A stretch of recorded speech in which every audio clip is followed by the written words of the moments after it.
ইসলামের মধ্যে দাড়ি নাই, টুপি নাই, পায়জামা নাই, পাঞ্জাবি নাই। আপনার অনুসারে বুঝিয়েছিলেন ইসলামের মধ্যে এগুলি কিচ্ছুই নাই।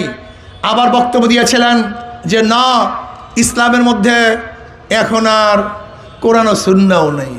জামাত এখন আর ইসলামী দল নেই, তারা মানুষকে ধোঁকা দিচ্ছে। মুফতি ফয়জুল করিম।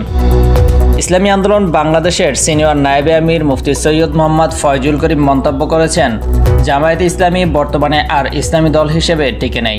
আল্লাহর আইন ও সৎলোকের শাসনের যে লক্ষ্য নিয়ে দলটির জন্ম হয়েছিল, বর্তমান সময়ে সেই দাবি ও স্লোগান হারিয়ে গেছে বলে তিনি উল্লেখ করেন। বৃহস্পতিবার সন্ধ্যায় মাদারীপুর 2 আসনের এক নির্বাচনী জনসভায় বিশেষ অতিথির বক্তব্যে তিনি এসব কথা বলেন। ফয়জুল করিম সাহেব অভিযোগ করেন, জামাত বিভিন্ন সময় ইসলামের মৌলিক বিষয়গুলো নিয়ে বিভ্রান্তকর অবস্থান নিয়েছে। দাড়ি, টুপি ও সুন্নাহর অনুসরণের মতো বিষয়গুলো নিয়ে প্রশ্ন তুলে তারা সাধারণ মানুষকে বিভ্রান্ত করেছে। তিনি মনে করেন, ইসলামের মূল আদর্শ প্রচার না করে কেবল ক্ষমতায় যাওয়ার স্বপ্ন দেখানো প্রকৃতপক্ষে মানুষের সাথে ধোঁকাবাজি করার সমান।